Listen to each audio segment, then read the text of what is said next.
1 minute. We had 1 minute 2 minutes ago. Oh, we did? 10, 9, 8.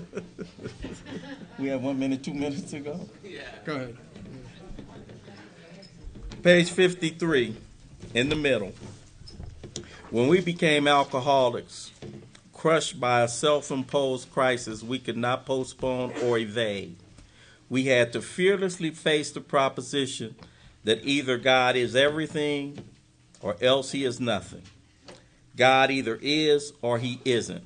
What was our choice to be? That's one of the strangest paragraphs I ever read the first time. The first couple of times I read the big book Alcoholics Anonymous. We had to fearlessly face the proposition that God either is everything or else he is nothing. I didn't understand why. Why does God have to be everything or nothing? He is or he isn't. And then it says, what was our choice to be?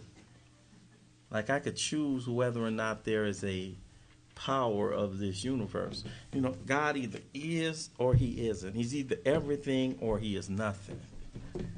Why is that?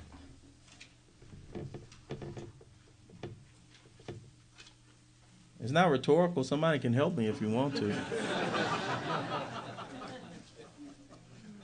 I'm kind of an interactive guy, so if you want to say something, then help me. I'm still open to learning something. God he's either everything or he's nothing.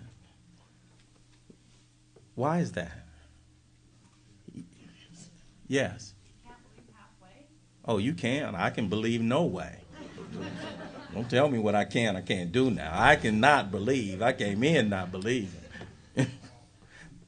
Can't believe halfway. I think it's interesting how that is a pretty big, that's an absolute. Either you believe or you do not believe. Either you believe it. It says that all I need is a little tiny bit of willingness. So what's that all about? What is that all about? Seems to be a contradiction. It says in absolute, either you believe or you don't believe, but then it says all I need is a little bit of willingness. What is that all about? That's to get started. But God is everything or he is nothing. Let's consider that going backwards. Let's work backwards from that one. He's either everything or he's nothing. What if he's not everything? Who's not everything? What if he can help me pay my bills? What if he can take the bottle out of my mouth? And what if he can do that, but he can't do the relationships? He can't help me with my emotional. What if he can only do some things? Then he's not infinite. Who can do some things for me? My sponsor. People. If he's less than everything, he's a person. Definition of God. The definition of God. Every limitless. No, if he's less than everything, he's a person. Who's less than everything? Me. Me. I can make you smile sometime. I can pay a bill for you, but I can't make you self-sufficient. You know, I can't give you the power to go out and do work. I can't breathe the breath of life in you. I can't give you the power to make it through this world. I can't do a lot of stuff. There's lots of stuff that I'm limited in. God is either everything or he's nothing. Definition of God. No limits. By definition. And I said, oh, okay. So if I think, and that's why it says, what was my choice to be? Because if my choice is he ain't everything, I ain't got him. I don't have him. And it ain't so much that God is not there. It's if I don't choose to access him. God loved me so much, he won't impose his will on mine. Allow me to do whatever it is I want to do. Gives me free will. God is either everything or he is nothing. What was my choice to be? That was such an interesting concept for me. And so when I look at that, he either is or he isn't. You know. And you did get at it and just know half pregnant. Pregnant or you not. You know. He is or he's not. Definition of God. No half measure, no half power. No piece of power. If he's a piece of power, he's a person. I have a lot of things that I work. So I got to that and I was like, wow, that's an interesting concept. You know, either he is or he isn't, you know. First thing my sponsor ever said to me, 2 things you need to know about God. Somebody brought it up. You know, he is and he ain't you. You know, and this chapter expounds on that quite a bit. Where do I find this power and how do I access this power? Because Bob does a lot of talking and it's about looking everywhere, trying S, chanting, Buddhist, Namyo Renge Kyo, you know, various religions, sampling and going and the rest. And it says, actually, we were fooling ourselves on page 55 in the middle. For deep down in every man, woman, and child is the fundamental idea of God. Deep down in every man, woman is the fundamental idea, not a well-formed idea, not a well-formed concept, which is what we're talking about today. It's the fundamental idea that there is something else that I'm connected to that's other than myself. It's bigger than myself, fundamentally. It's the kind of cry that comes when you don't even think about God. God ain't a working part of your consciousness. God is not a working part of your life. And when I'm sitting up in the jailhouse or when the lights are flashing on me or something involuntarily, it's that kind of God help me. It's that kind of involuntary, I don't even know myself that I have this idea. Sometimes driving along and I'm just pressed with the world on me, whether I'm sober or before I got sober. Just this idea, God, man. Do something, you know, just this idea of something outside of me, just this idea of being at the beach and feeling something that's not for a person, something, seeing the ocean and feeling something, seeing a sunset and being awed and feeling. It's not definable because I don't say the G word yet, and I'm not really into that, but it's something that I'm awed about. And sometimes I do say it. Sometimes I do believe it. I've grown up with that belief, not a well-formed conception. Deep down in every man, woman, and child is the fundamental idea of God. It may be obscured by calamity, by pomp, by worship of other things, but in some form or other it is there. And that's what it is that we do. That's what it is that we do. Almost everybody, because 12 steps, that's not what's going to have me sober. Almost every single one of us come to the process. I bring myself to the process of recovery already sober. Nobody starts taking the steps still drunk. What you trying to say, Ralph? So what has it that's got me sober enough to get me to these steps, that get me in touch with this power? These 12 steps, spiritual in nature, that can expel the obsession. God's grace. God's grace. And this idea God is covered up.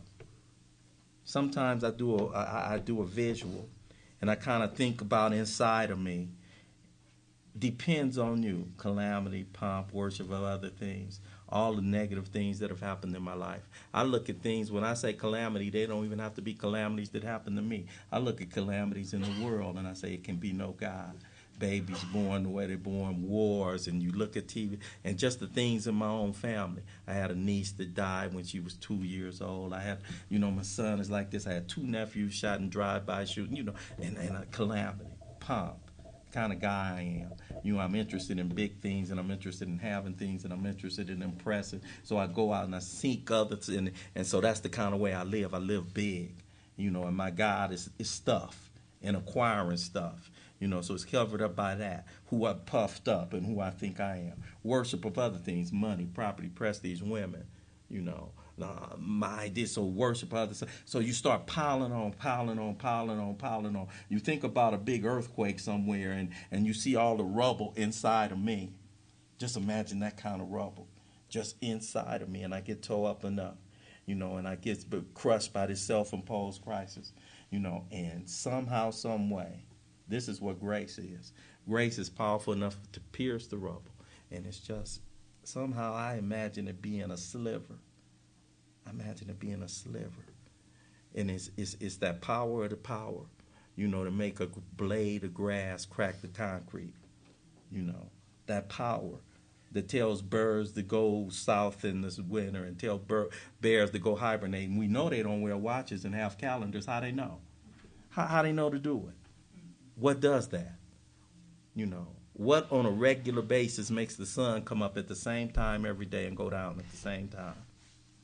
What's regulating? What's stopping the ocean from coming all the way up on the land. It stops right where it stops, and it goes back. What? You know, and I kind of envision this grace that's so powerful that it pierces the rubble. It pierces the rubble, and it's a sliver, and it's a thin window. And it's a thin window for alcoholics like us to let the grace in and not shut it out. And that window is, you know, when the window of desperation and opportunity meet, and I jump through it. Because if I don't jump through in that little time, like when I went to get my son, desperation meets opportunity. He desperate, I'm there.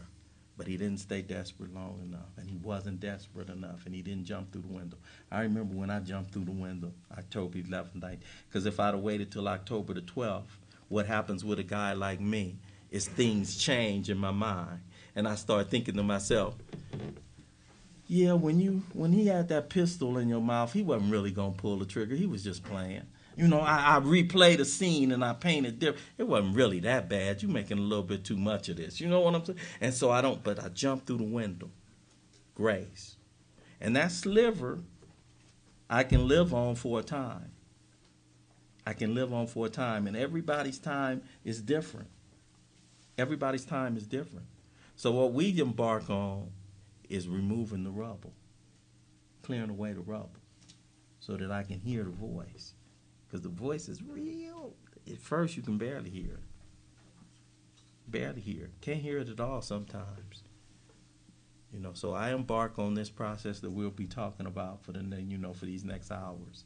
And it's clearing away that rubble. Clearing away what's blocking me from the sunlight. All the sunlight. Not just a sliver. From blocking me from the sunlight of God's grace. Grace sufficient to meet the need. Grace sufficient to recover from alcoholism. And so I embark on the journey of stepping in the sunlight. God is there and grace is shining. I'm just blocked. I'm blocked. Grace is grace. It don't stop. You know, I want a clear channel. You know, the receiver is what's blocked. The sender is sending all the time. The sender is sending all the time. That's what God does. Don't have no choice. God's love, that's it, that's all. Sender sending. Grace is always coming. People be talking about we the chosen ones, and I think to myself, you know, I'm a father. I don't have chosen kids. All my kids are my kids. They choose whether to follow what it is Daddy's doing. They choose. We're the ones who chose. We're the ones who chose to clear the rubble. We're the ones who chose to answer the call. We're the ones who chose to be desperate enough and stay desperate enough long enough to do what it takes to stand in the sunlight.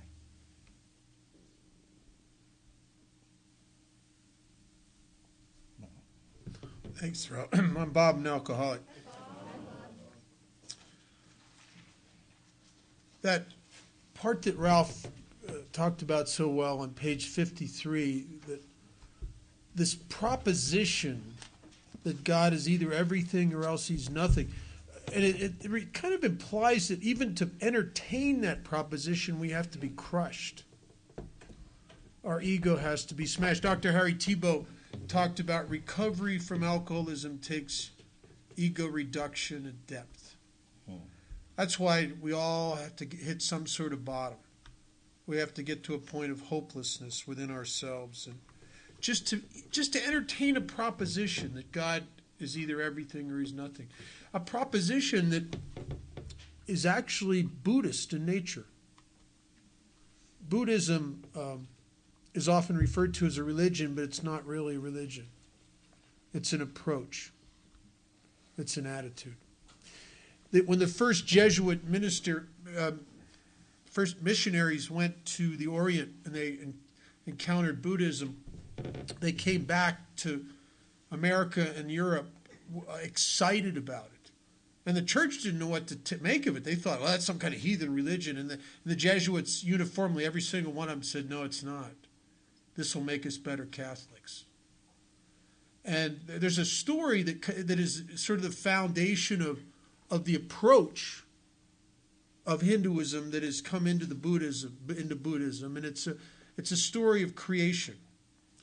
And it's very different than Judeo-Christian story of creation that we all know about Adam and Eve in the garden, etc. The Hindu story is called Maya. And it's a story that God existed unto himself. And he devised a cosmic game. And the game was he would break himself up into an infinite number of parts. Give all the parts a disguise, a skin suit, and give all the parts amnesia, and let them loose. And the game is which parts are going to see through the hallucination of separation first. The Hindus and the Buddhists call that enlightenment. When you realize that God really is everything because it's everything is everything. There is no separation. It's an illusion of the ego. It's that Maya means the great illusion, the great hallucination. Is that Einstein said it when he said that he believed the great illusion of mankind was that there was more than one of us here. See, God is really everything. Or he is nothing. And when he's nothing, we live in a state of desolation and disconnectedness and loneliness. That Carl Jung was right when he said that our thirst for alcohol was really a thirst for unity, a thirst to return to that from which I came, a thirst to reconnect, a thirst of a homecoming, a thirst to be once again part of the everything rather than separate and alone and part of the nothing. That the nothing is the hallucination. That I am you. And those of us that are sober a long time in Alcoholics Anonymous, almost, if you're active in AA and you're active in the steps and you're sponsoring people, you can't avoid the experience of realizing the oneness. You listen to enough fifth steps. It's the same person. Over and over and over. It's the same person. I haven't heard anything new in a fifth step in 29, 30 years. I'm always hopeful. I'd like to hear something new and exciting. And Jeff wants to do a little step work this weekend. I'm hoping he'll come up with something, creative, vibrating lawn rake, chunky peanut butter, Visqueen, oil, something interesting. But it's never like that. It's never anything great. It's always the same lost, desolate, nothing, inadequate, scared person frantically trying to connect to something to fill their own vacancies and stepping on the toes of everyone around them in the process. It's always the same story. Never changes. It never changes. We live as if God was nothing and we were everything, when really it's the other way around. We are nothing. God is everything. And in that is the unity and the oneness, because I'm part of everything also. I was in the mall in Las Vegas 15 years or so ago with a bunch of people in AA, and we were just kind of walking around looking at stuff. And in the middle between the stores in the aisles in the mall, they're big, very wide aisles, and there's kiosks in the center where they sell cell phone covers and calendars and cosmetic products and hats. Just crazy. They set these little kiosks up. Well, we're coming through the mall, and one of the people that's with me gets all excited. There's this kiosk with these pictures framed, most of them, of what to me look like blobs of color. They're nothing, like Rorschach paintings or something. Very weird. And they're holograms, right? And I'm looking at these pictures, and these people are excited about it. And the guy that works there is excited. He says, "Can you see the castle?" I don't see nothing, man. I just see a bunch of weird color, just blurry stuff. He says, "You don't see the castle." He says, "It's really there. It's three-dimensional. It pops out of the picture."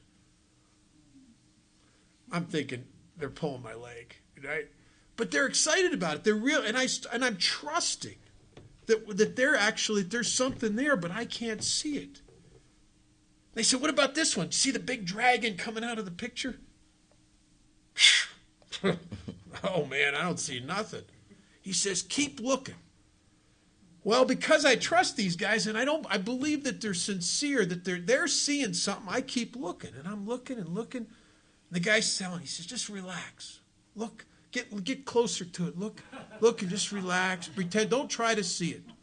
Because I'm like, think I'm going to see it by will. I'm all I'm doing is getting a headache. I'm like, I can't. Just relax. Yeah. And all of a sudden, pop! Wow.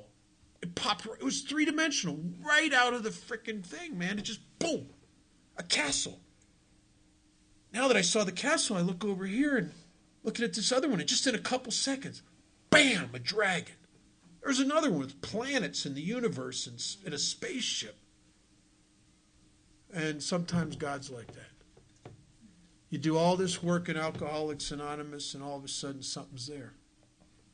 All of a sudden something shows up. I heard a story years ago about this little kid who lived on a farm, and they were with his dad, and they were very self-sufficient. And one day he's out along the highway, the front of the ranch, mending some fence. And there's a telephone pole there. And on the telephone pole, there's this bright neon yellow poster. And it says circus coming to town. It gives the date. And on the poster is pictures of elephants and tigers and lions and bears. Oh, my. And there's all, it's just amazing looking. There's women standing on horses, riding in the picture. It's an amazing deal. And he gets excited. He doesn't know what a circus is, but it looks like something he'd like to see. And he goes back to his dad and he says, Dad, he says, Papa, there's a circus coming to town. Can I go? And he says, how much is it? And he says, the sign says it's $1. And his dad says, here's $1. You do your chores. I'll let you go to the circus that day. Well, the day of the circus comes. He's up early, before the sun's up, excited to go to the circus. He heads into town. He gets into town, and there's a big crowd of people on Main Street. And he doesn't know what's going on. He pushes up through his little kids. So he pushes up through the crowd, gets up on the curb. And coming down the street is the beginning of a parade. And it's the most amazing thing he ever saw. There's elephants leading the parade with clowns sitting on their backs. There's wagons with giraffes' heads sticking out of them, with giraffes in the wagons. There's wagons with bars on the sides of them with lions and tigers, and it's the most amazing. There's more clowns. There's horses with these girls with all these fancy sequenced and feathered outfits standing bareback on the top of the horses. The very end of the parade, there's this one little clown. He's the last, dancing down behind everything else, and the little kid's got the silver dollar. He holds it up to the clown because he doesn't know what to do with the silver dollar. He's supposed to pay $1, so the clown tips his hat. He throws the silver dollar. Clown catches it, bows, walks on down. The parade goes down the street, and the kid goes home. He goes home excited to tell his dad he's seen the circus. Problem is, he never saw the circus. All he saw was the passing parade. I sat in meetings of Alcoholics Anonymous for 7 years, and I never saw the circus, but I was part of the passing parade. I didn't know there was more here. I didn't know that there was a power here that could be accessed that would change my life. I thought this was some kind of self-help group that was going to help me to not think about drinking or something. It seemed that way to me.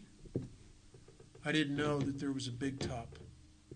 And what we're going to try to do today is tell you how to get in the big top, where the power is, how to access the juice. I was with a guy last weekend who told a story, a good friend of mine, Sandy, and Sandy told a story that I'd heard him tell probably 10 years ago, and I hadn't heard him tell it in a long time. And it's so effective. I'm gonna share it with you. He's talking about when he was new in AA, and he's new like we're all new. He'd burn his life to the ground. He's in danger of losing his wife and kids. He's buried in debt. He never thinks he's going to get out of debt. He's about ready to be thrown out of the Marine Corps, which was his career, which means he doesn't even have any job skills outside of flying jet planes, which they don't have things like that at the mall. So he doesn't know where he's going to work. I mean, his life's a mess, and he's full of fear and anxiety. And his sponsor notices that he's not doing very well, sober. And his sponsor says to him, "Whoa, Sandy, we got to get you into the steps." He goes, "Oh, okay, all right." He says, "I need to ask you some questions to see where we are with this spiritual program." He goes, "Okay." He says, "I want to know, have you spent a lot of time in your life in prayer? Do you pray a lot?" Sandy goes, "Pray? Whoa. Well, no, actually, I don't know that I don't know. I don't pray. No, I'm sorry, I don't pray. He says, "Okay, no prayer. All right." He says, "Do you do a lot of meditation?" "No, I don't think I've never meditated. I don't even know what it is." "Okay, no meditation." "Do you read a lot of spiritual books?" "Spiritual books? You don't count Hustler, do you?" "No, I don't think so. No spiritual books." "Okay, no spiritual books. All right. Do you go to church or some place where you go to get more spiritually enhanced?" "No, I don't do that." "Do you engage in a lot of spiritual conversations throughout your life with people?" "No, I don't." He says, "Okay." I says, "I only got one more question for you. How's all that working?" And he goes, "It was horrible." And maybe that's the pragmatic question. No matter what you've been doing or what you believe in, if you're new, how's that been working for you? We came to believe in the hopelessness and futility of our life as we've been living it. And yet some of us have come here with a lot of prejudices. I was at a treatment center up in Waterville, Maine. I was up there on people in AA explained it to me. It was a geographic. I thought I would cross state lines to avoid prosecution. I don't know. I was up there on the run. I had people looking for me, and I'm going to end up in this treatment center. And one day in the treatment center, everybody gets excited. We're going to have a special AA meeting. And this van with bars on the windows pulled up, and there's a trustees group from Thomaston State Penitentiary. They're bringing these inmates in to put on an AA meeting. One of them was a 10-minute speaker, one of them was the main speaker. Well, this is not my first rodeo. I'd been around in treatment centers. I've been exposed to AA for a couple of years by this time, and didn't really care much for AA. And I go to this special speaker meeting, and the guy that's the main speaker is an inmate who's doing life in prison. He'd killed a cop. And he was an outlaw motorcycle guy. Big guy. Guy that must have lifted a lot of weights. Tattoos. Back in those days, tattoos weren't fashionable. You were an outlaw if you had tattoos back in those days. And this guy started telling his story. Big, tough guy, man. Big arms on him. Like, tough guy. Long-haired and a beard. I'm listening to him. I'd never seen anybody in AA like this guy. And he's talking about carrying a shotgun and pistol whipping people and running with this gang and shooting this cop and on this stuff, man. And he's a tough guy. I started connecting with this guy. I'm thinking I'd drink with this guy. Most of the people in AA wouldn't drink with him. I'd drink with this guy. And then he starts talking about coming to the next morning and how he'd be like a scared little kid. And I'm sitting there going, oh my God, I used to do that every morning. I'd come to in terror, shaken. And how does he know this? And I'm starting to really connect with this guy because I'm listening to him because of the way he looked. And then he says he ended up in prison getting this life sentence, and he ended up going to the AA group there. And in Alcoholics Anonymous, he found God. And the minute he started talking about God, it was like a steel door closed in my head. I remember sitting there, and when he's talking about finding God, I remember sitting there thinking to myself, oh, what have they done to him? Oh, you poor son of a bitch. Oh, my God. Oh, not him. Not this guy. Oh, I just lost respect for him. He'd become a sunbeam for Jesus. Oh, no. Oh, no. I remember thinking, oh, God, I'd rather die than be that way. And I almost did. And I almost did. Believing in God doesn't make sense. You know, if Alcoholics Anonymous, if there was to be a debating society, and they had this big debate, and the winner of the debate won $1 million in cash, and one side of the debate was to debate that Alcoholics Anonymous works and had to debate it logically, and the other side was to debate it doesn't work. I think for $1 million, I think I'd rather be on the side that proves that it doesn't work, because it's a more logical argument. I mean, we're hopeless people, beyond human aid. Psychiatry can't help us. Medications don't really do much for us. Church hasn't had much help. Family has wrung their hands trying to help us. We have tried with everything in us. And a room with carpenters and plumbers and retail clerks and a couple ex-prostitutes is going to help a guy like that when all the professionals can't? Doesn't make any sense. That God's going to help the guy? Yeah. Doesn't make sense. Except that we're here. My friend Charlie years ago told a story about a bumblebee. He said, if you've ever seen a bumblebee, they don't look like they can fly. If you read a book on aerodynamics, you'd probably come to the conclusion that a bumblebee with this little tiny fat stubby body, tiny little wings, probably can't fly. It's aerodynamically unfit for flight. The problem is that the bumblebee hasn't read a book on aerodynamics.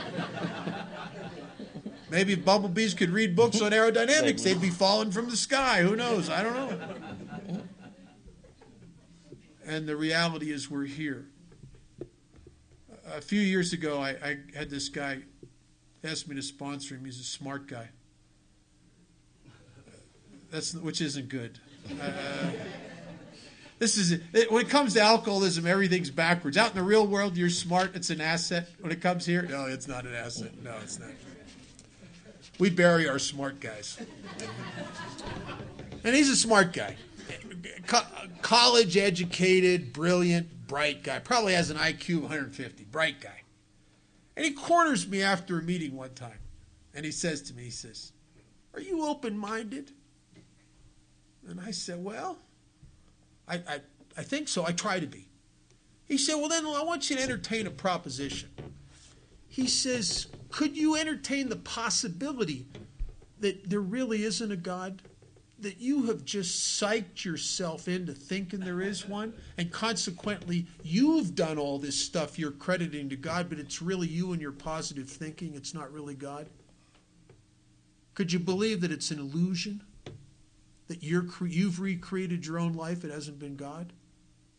And I had never anybody present anything like that to me before. Kind of took me back. I thought, phew. And I tried to get as honest with him as I could. And I said, you know something? Objectively, you could be right. Maybe at the end of the trail, I'll die and I'll find out that it was all an illusion. There wasn't really God. But I'll tell you something. I'm going to go see that real nice car out there in that parking lot. I'm going to go get my car. And I'm going to let you get in the passenger side, and I'm going to give you a ride back to the Salvation Army. And then I'm going to go up to my house on the hill that I own, and I'm going to go and watch my TV and go to bed and be grateful for the illusion.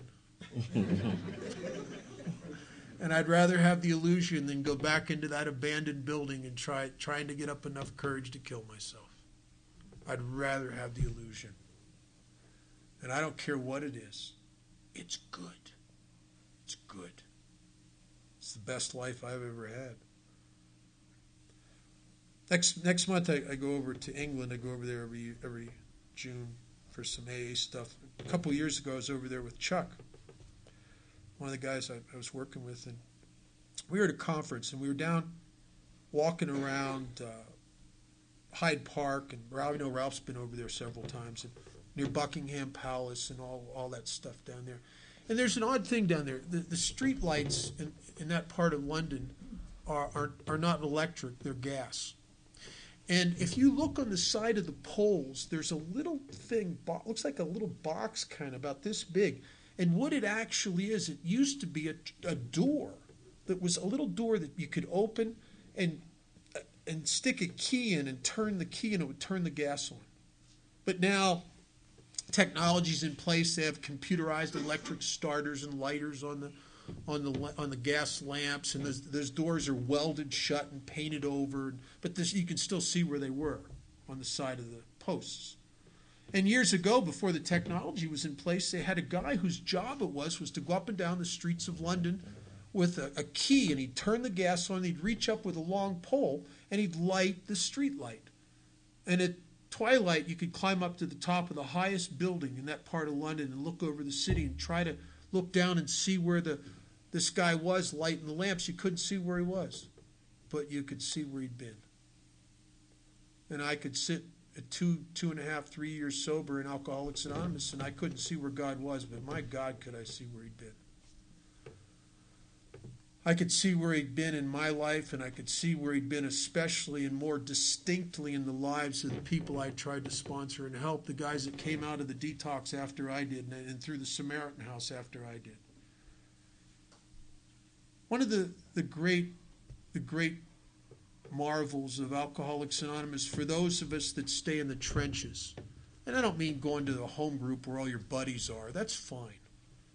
But those of us that go into the detoxes and the county jails, and we go to the places where you find the desperate cases, we get to see something that is amazing.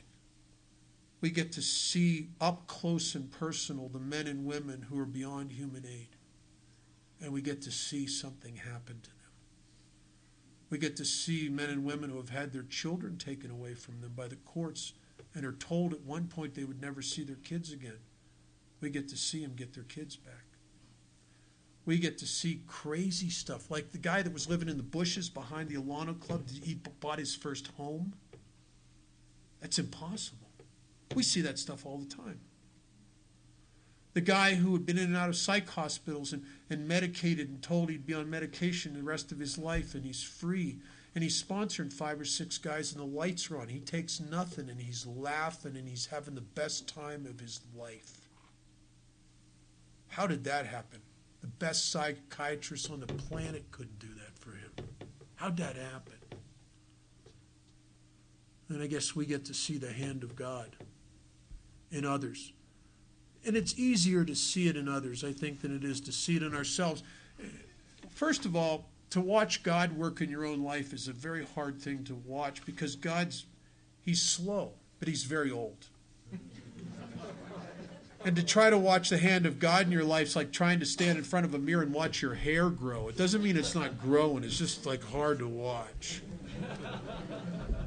But I could see it more distinctly in you because I don't see it for a week or two, and then I see it 2 weeks later, and it's like a snapshot of the change in 2 weeks.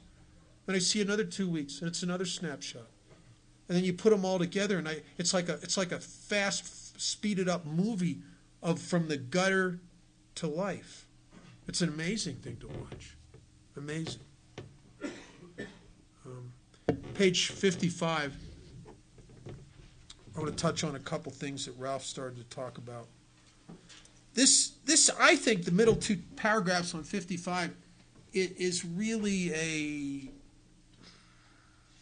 a vision of exactly what I'm going to find is a result of steps 4 through 9. I'm going to find something that I don't even believe exists necessarily, and it's okay if I don't believe that exists. If I just take the actions as if it might exist, let's see what happens. Let's see if the hologram pops for you. Let's see if something happens as a result of. It says, actually, you're fooling ourselves, for deep down in every man, woman, and child is the fundamental idea of God. Well, I remember it being new, listening to, we used to have a guy come to Vegas once or twice a year that would talk, a guy Chuck Chamberlain. I used to listen to Chuck talk about the God within you. The God's in here. I remember watching him after a meeting. Some guy came up to him and said, where can I find God? Chuck poked him in the chest. He says, not lost. He's in there. I used to hear old-timers talk about getting quiet, being alone with themselves, quiet, and listening to the still small voice of God within them. And I'd think, well, that sounds pretty cool. I'd go home to try that. And, oh, my God, I don't run into God. I run into Legion. I mean, it's like, I get quiet. When it gets quiet out here, it gets noisy in here, man. I mean, are you kidding? That's why we suggest for new people, till you work the first 9 steps, don't meditate. And if you're don't have any sharp objects around. Don't do this without a net. Whew. Because we're blocked. The reason is the book says we're obscured. It's in there. There's a portal to the hard drive of the universe somewhere in my heart. But I can't access it. Because when I go inside me, it's blocked. It's blocked by what? 3 things it's obscured. Calamity. What is it about me that I like calamity? I like excitement. If I'd have come in here this morning, put a bottle of milk over there, put a bottle of vodka over here, everybody in this room had seen that vodka. I'm telling you. It'd been like it had been surrounded in neon. You'd all seen the vodka. Some of you wouldn't have even noticed the milk, but you'd notice the vodka. I had a friend, Jimmy Williams. Jimmy, I love Jimmy. He was such a good guy. He died several years ago. If you ever want to hear a funny speaker, he's hilarious. Jimmy used to say quizzically, he says, I don't know what it is about me. You put 50 pretty girls up there, I'll get the sick one every time. What is it? If I'm attracted to calamity. If I go to an amusement park to this day, and there's one of those roller coasters that makes you want to scream and cry like a little kid, and a merry-go-round, I may not even see the merry-go-round, but from the parking lot, I saw that roller coaster. I like that excitement. I like the edge. Now, I don't like going over the edge. I just like the view from the edge. Right? Later in our book, it says that we're producers of confusion rather than harmony. Harmony, peace, nah. I want calamity and confusion. I like juggling. I like getting 10 balls in the air. You know, my favorite, there was an act in Vegas. I'm not big on jugglers, actually, but there was an act where a guy would juggle running live chainsaws. Now, that's a juggling act. See, that's calamity in motion right in front of you, right? If you want to hear what the voice of calamity, what would calamity sound like? Imagine that a surgeon could surgically implant a microphone into your brain on a bad day, and through loudspeakers we'd get to hear everything you think. We would hear the voice of calamity. We'd hear Legion. So if God is inside you, even if he had a megaphone, how are you going to hear him over the chatter and the noise and calamity in your head? How are you going to hear him? The second thing that blocks me from God is pomp. I think that's a good word for ego. I get so full of myself and my ideas and my judgments and my opinions that there's no room for anything else. When it says later on in the book that selfishness, self-centeredness is the root of our problem, our troubles, they're not kidding. I am so consumed in myself that I am separate from you and I'm separate from God. I fit the old adage, you can always tell an alcoholic, you just can't tell him much. I'm not against the idea of God, I resent it because I think he has my job.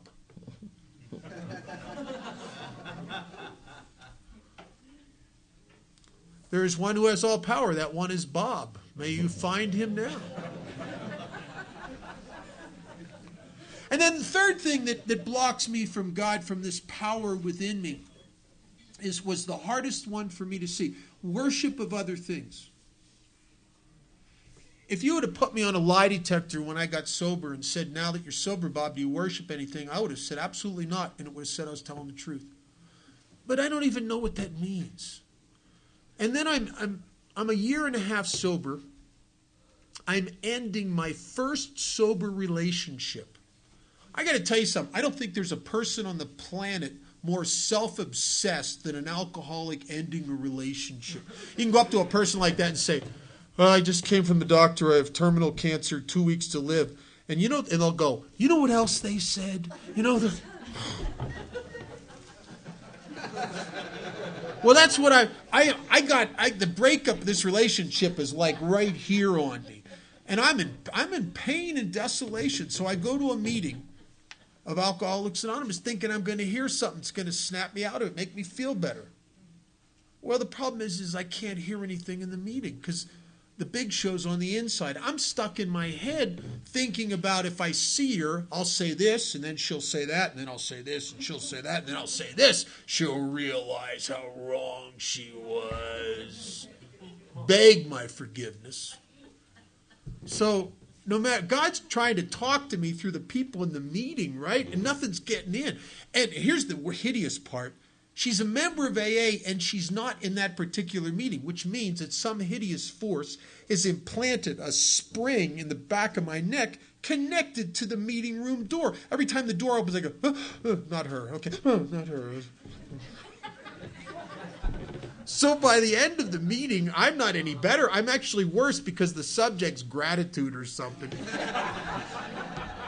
And there's some kind of cosmic joke. Do you ever notice this? When you're entering a relationship, all of a sudden, you're in a world of happy couples. What the hell's that about? Right? Was that some kind of cosmic joke? So by the end of the meeting, I'm not doing any better. I'm actually a little worse. And there's an old timer there, a visitor from Glendale, California, who was sober a long time. I think it was 28 years. And he wanted to ride back to his hotel, and we ended up going out to coffee, and I kind of have him hostage.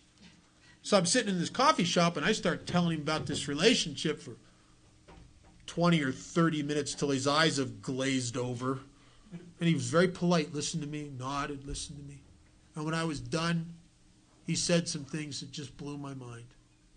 He said to me, kid, have you ever thought about the first commandment? When he said that, I bristled a little bit. I told him, I'm not really into that. I'm just into AA. And he starts laughing. He says, yeah, I know. He says, you and I are a lot alike. Guys like us have a hard time getting past the thou shalt not. He said, but in my experience, the Ten Commandments were originally written as statements of spiritual cause and effect. And as they were translated through different languages, the Aramaic and the Greek and the Latin, etc., by the time they got to the English, they had some well-meaning people had put an authoritarian spin on them.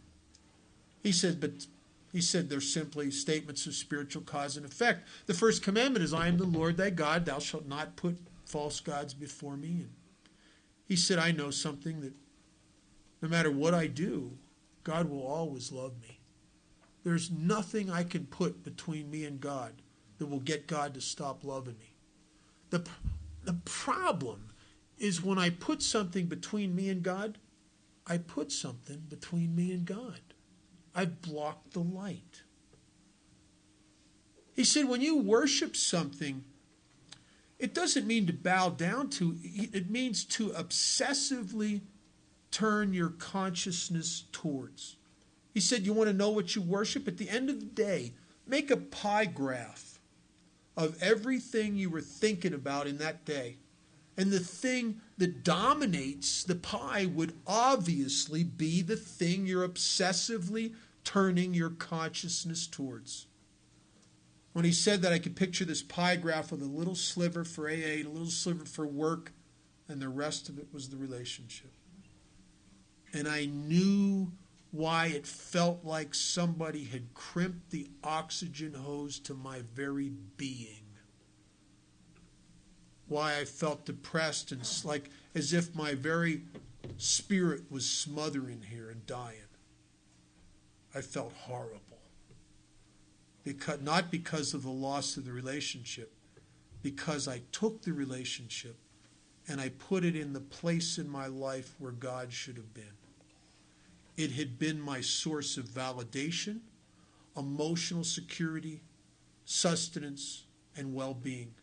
I tied my future up in it. I wasn't in love with that person. I was in love with a fantasy and an idea of how it could be if she ever came to her senses under my tutelage. What's it say later in the book? And the show would be great. And I knew I did that. I knew in a desperate, frantic, futile search for the power to validate myself and make myself whole, I had unknowingly and unconsciously positioned myself towards that relationship as if it was my source. I didn't even know I did that. Now, I wish that was close to 30 years ago. I wish I could tell you that I haven't done that since. But I can't tell you that. Over the years, sometimes it's been a resentment. Sometimes it's been a fear that I just won't let go of. I can't stop worrying about stuff. Do you ever get something you can't stop worrying about? Right? Sometimes it's either sex or money. You get something like you can't stop. You know you should. You know worrying's not helping. But it's this illusion that I can wrest happiness and satisfaction out of this world if I manage well, as if I'm going to think the divine thought that's going to make it shape up, right, or something, right?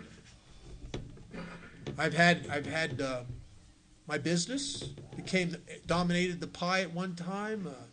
My daughter at one time, when problems she was having when she was littler. A marriage since then, 2 marriages since then, 2 divorces since then. I'm consistent. A lot of things. And it's because I am driven by a vacancy to seek something that is not easily found. And so I settle for things that look like they may be an alternative. Time and time again. And I think we all do that to some degree. If we didn't do that, we wouldn't need step 10 and 11. We would just take the 3rd step and be good to go. But I have certain default positions in my life that left unchecked I always go back to. Not because I'm a dumb guy, not because I'm a bad guy. It's just the nature of what it is to have this malady of my spirit called alcoholism. Is that there's this propensity and continual inclination to play God, to try to fix everything so I'll be better. That's why in step 11 it says something very interesting. We must constantly remind ourselves we're no longer running the show. You know why? Because we're constantly trying to.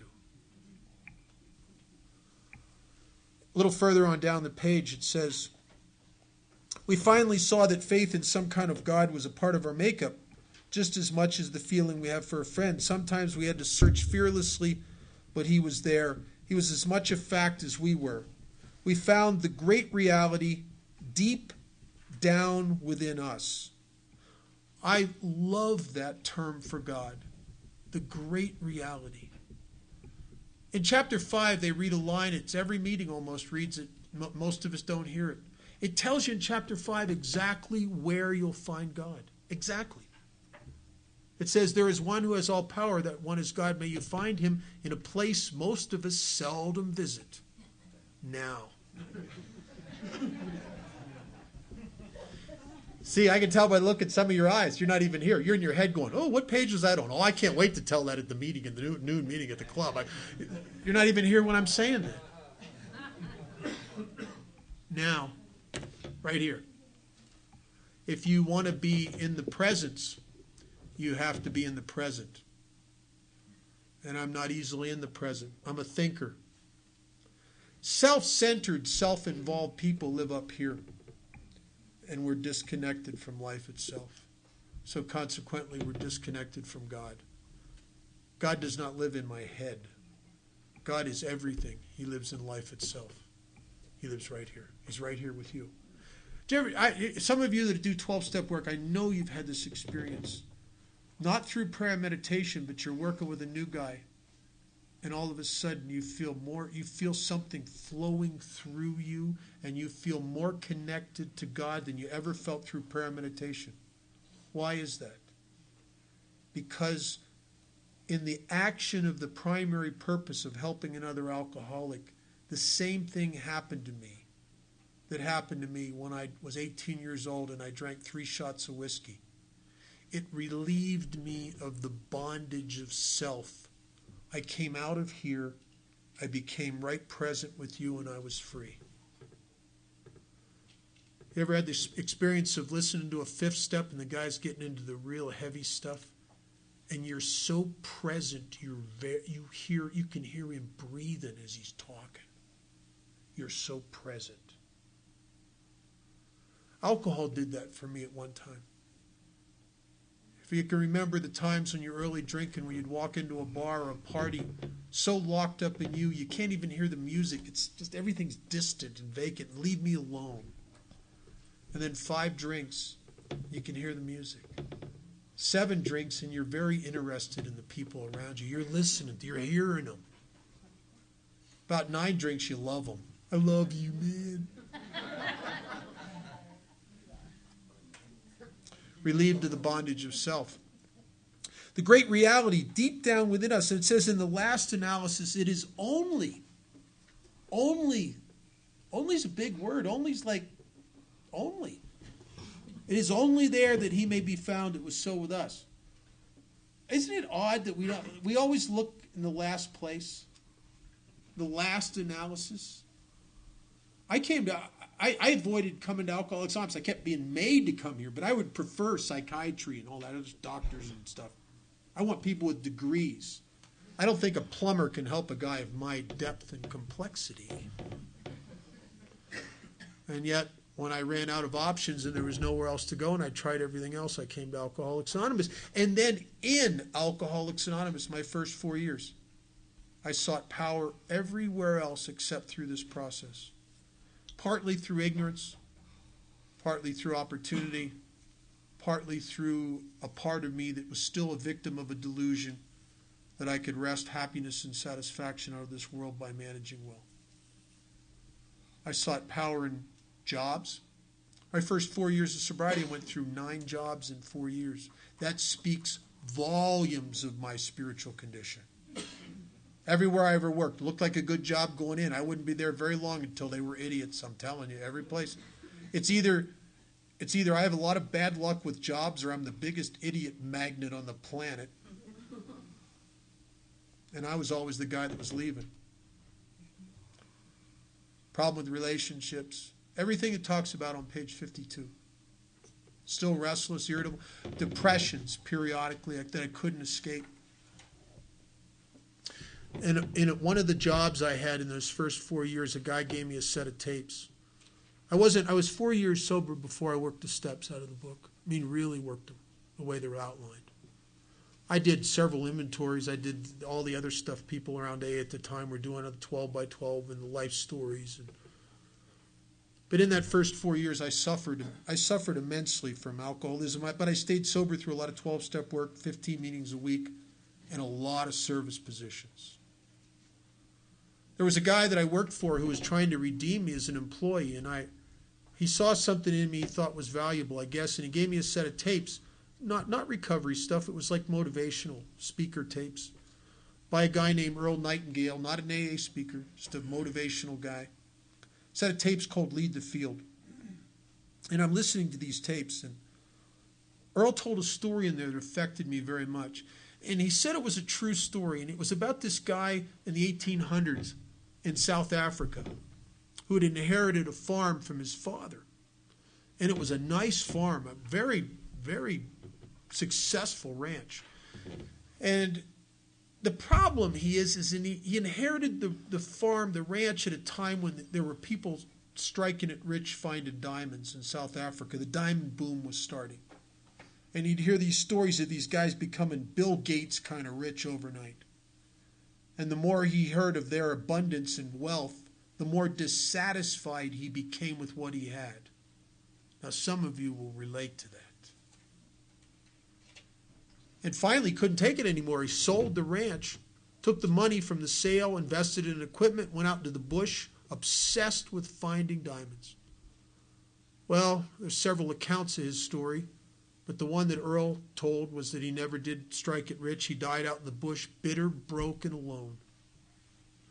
And it came to pass that he sold the ranch to these two brothers that were developers. And one day, Earl says they're moving these rocks aside to clear this land, and they found these very unusual stones, weird-looking stuff. Didn't know what it was. Discovered they were uncut diamonds in the rough. And in no time, they discovered that this ranch was the largest diamond deposit ever recorded in South Africa. And these two brothers, in a very short period of time, became two of the richest men on the planet. They had to hire dozens and dozens of diamond cutters from Belgium to come down and work in their company. And they hired thousands of workers and natives to work in the mines and brought guys in from all over the place. They developed a marketing company to distribute and cut and polish and market these diamonds worldwide. And one day, as they're putting this all together, the one brother says to the other, "We need to name our company something." And the brother says, Hey, let's name it after that poor SOB we bought the ranch from. Wasn't his name De Beers? And I'm listening to Earl tell this story, and I'm thinking, I'm that knucklehead. I'm looking everywhere else for power, everywhere else for a solution, and yet I go to a meeting of Alcoholics Anonymous every day, twice a day, and they read something at every meeting, and I don't hear it. These are the steps we took, which are suggested as a program of recovery. I need a Harley Davidson. These are the steps we took, which are suggested as a program of recovery. Oh, I bet with her I'd be spiritual. These are the steps we took, which are suggested as a program of recovery. I need a better job. These are the steps we took, which are suggested as a program of recovery. I need more sponsees, more commitments.